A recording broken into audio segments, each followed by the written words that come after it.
Hi everyone. This is Brianna Peoples, and my group chose to do the impact of emergency online teaching on the digital divide. So as we all are familiar um, with teaching during the pandemic, that's what our group presentation is geared toward.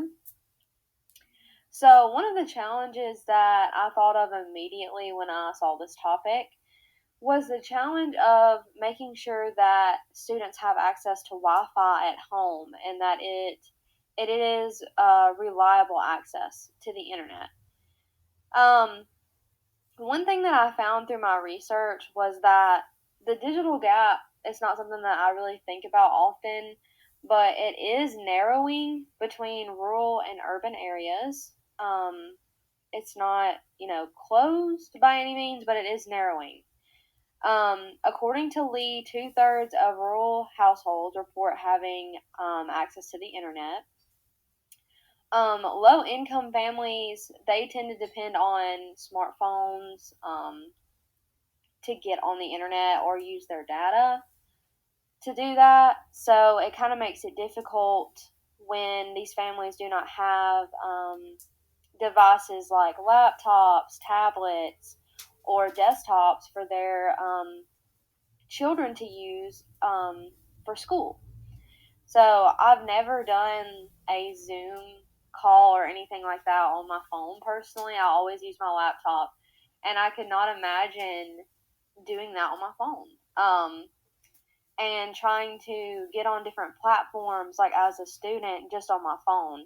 I could not imagine that. So just thinking about that kind of put that into perspective for me, how that these things that I reach for constantly, some people don't have access to those things. And then one thing that I thought of was, well, these types of students in these situations, maybe they could go to somewhere in their community, maybe a library, to, have access to the internet. But due to social distancing, especially, this past school year, it has been difficult to do that. So that was my first challenge. One opportunity that I saw in my research that I thought was really cool was Lee talked about how it was one school district in California. They actually installed solar powered routers in their buses. So this provided students with access to the internet on the bus, in transit to the school. But what was also really cool about it to me was that they were parking these buses in low income neighborhoods in their school district. So this was making it possible for students to have 24/7 access to the internet, making it more possible for them to be successful as far as digital learning goes. I think that other counties could invest in this opportunity, and I feel like that it is a good idea um, for us to pursue for our students, making sure that they have access anytime that they need it at home.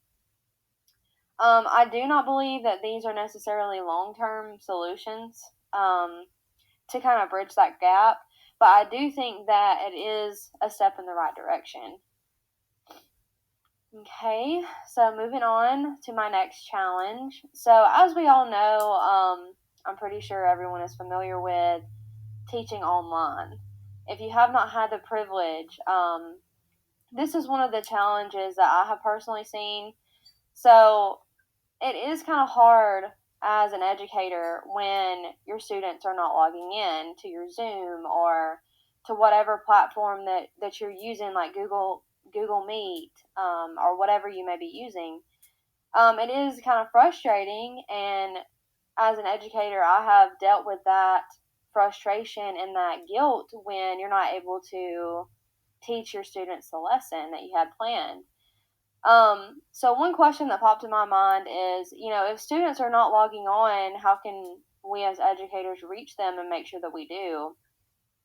Um, One thing that teachers have been doing more than ever is contacting parents and making that contact with their parents at home and trying to see what they can do to, help the students get on for the day on digital learning.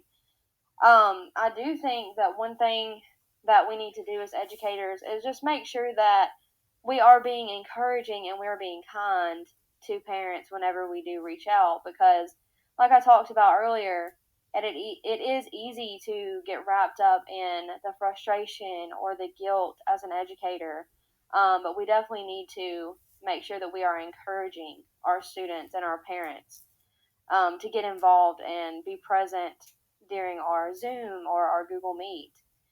Um, One thing that was recommended by the article that I read on Edutopia was that when the students do log in and, they're not typically logging in, make a point to, speak to that student and try to make them feel, respected and welcomed when they join whatever platform you're using. I feel like that would help a lot. Digital learning does come with its many challenges. But one opportunity that I saw that we could do is that we could just make sure that these students who do not have access to, like I talked about before, to a laptop, a tablet, a desktop, make that possible for these students.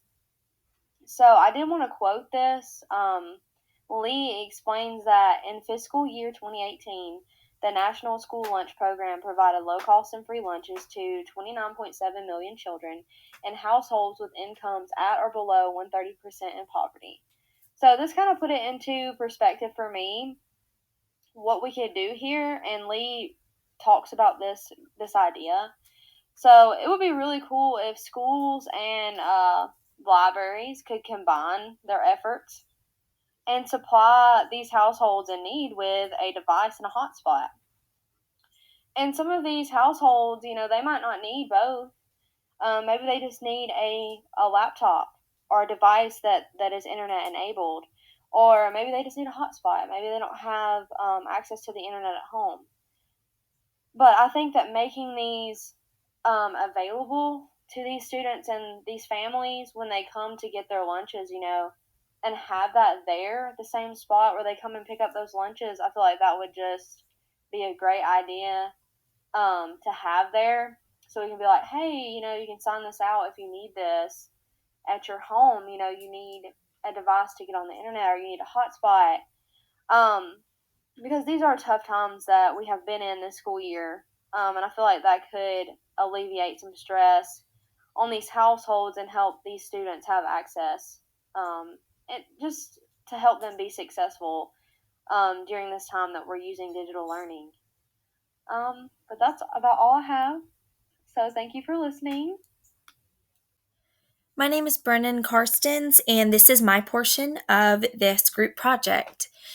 Starting on this slide, I have embedded a video from YouTube, which I referenced to the side.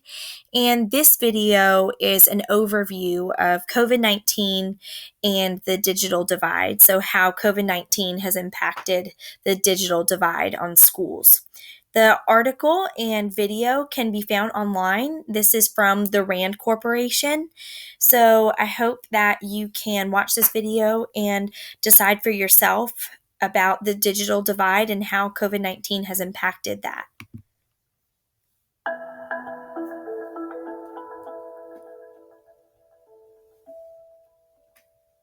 Most school buildings closed their doors at the end of March in order to keep children and families and teachers safe from the COVID-19 pandemic. We know that when they did close their school buildings, they typically tried to provide some form of remote instruction, whether that was face-to-face learning or packets sent home with children. But we also know that the learning experiences that students did have were likely drastically different than what they would have experienced if they were in person.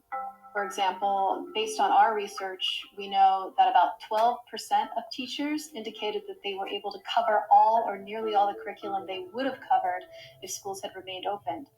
Many teachers reported providing a lot of review and very little learning of new concepts.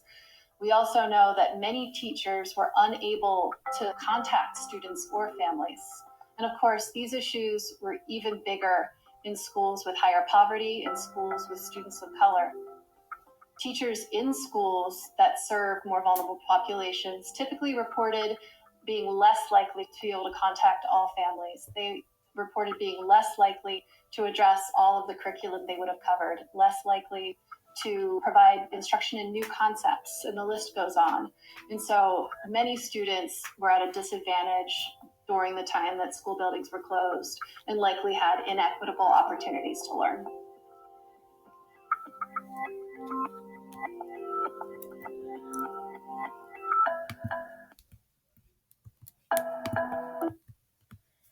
This next slide is all about privacy concerns posing a challenge. For this slide, I found that it was very important to discuss privacy concerns because many articles that I read described this concern as a new digital divide. So please make sure that when you are looking at this slide as a whole, you think to yourself what ways that you can fix and help alleviate this problem as an educator. So there has been a quick shift in the use of digital technologies within classrooms. Teachers have not received adequate training regarding these digital platforms. Privacy and privacy concerns are considered to be the new digital divides. Without this technology training, educators may not be aware of the need to review privacy policies across all forms of technology. The use of certain apps and tools, as well as websites, may violate students' privacy rights. Unsafe online situations may then arise. How can students learn to appropriately use technology without understanding privacy and online security?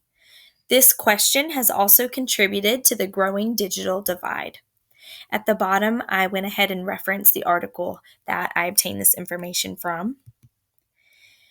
There are some solutions to the privacy concerns that were just mentioned. So many professional organizations are providing virtual or in-person training for educators in order to bridge the gap in the digital divide and privacy concerns. There is one entity in particular, and this entity is studentprivacycompass.org, and they offer a multitude of training sessions in order to help teachers defend student privacy. There are 22 online professional development sessions that can be accessed in order to alleviate the strain of privacy concerns due to the digital divide. These lessons can then be used in the classroom in order to teach one's students about protecting themselves and their privacy online.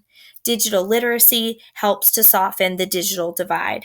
This last point I found very interesting, that digital literacy could help to soften the digital divide. Being aware of our online privacy, being aware of our online identity is very important to help bridge this gap. Again, the article is referenced below. Throughout my research, I did find some solutions to the digital divide. The first solution that I found was reduce the need for internet connectivity at home.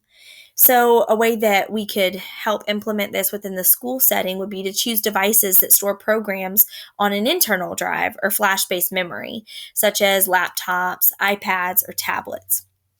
The second solution to the digital divide would be to make sure needed materials can be downloaded without internet. Some of these applications would be Microsoft 365 and Google Apps. The third solution would be to ensure that schools provide internet access throughout the school day, especially in areas where home internet poses an issue. So giving the children the time of day during the school day to use internet access would be very beneficial. And number 4, help to determine the location of hotspots around the school and neighborhood to aid with internet access. Hotspots are very important, as you learned from the beginning of this presentation.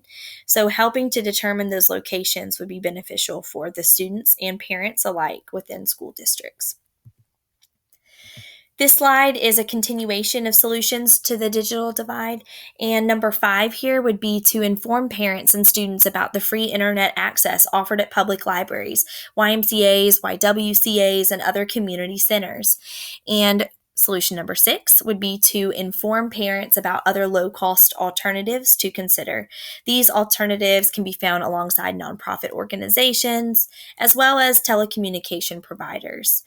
So going back to solution number 5, I really enjoyed learning about these free internet access points because I was not aware that, of course, I knew that public libraries did offer free internet access, but I was very unaware that YMCAs, YWCAs, other types of community centers could offer this free internet access. Again, the article is referenced at the bottom. I wanted to leave everyone with some final thoughts and questions. These are some final thoughts and questions that have guided my thinking throughout this presentation. So I wanted to go ahead and present those to you and see if you had similar thoughts and questions. First, how has the digital divide impacted you or your students? What can you do to help bridge the gap regarding the digital divide? What can you recommend for families with no internet access at home? What can they do or where can they go to take advantage of free internet opportunities? Again, this is where I would bring up YMCAs, YWCAs. Finally, how can the digital divide affect children of all socioeconomic backgrounds? I hope that you enjoyed this presentation today.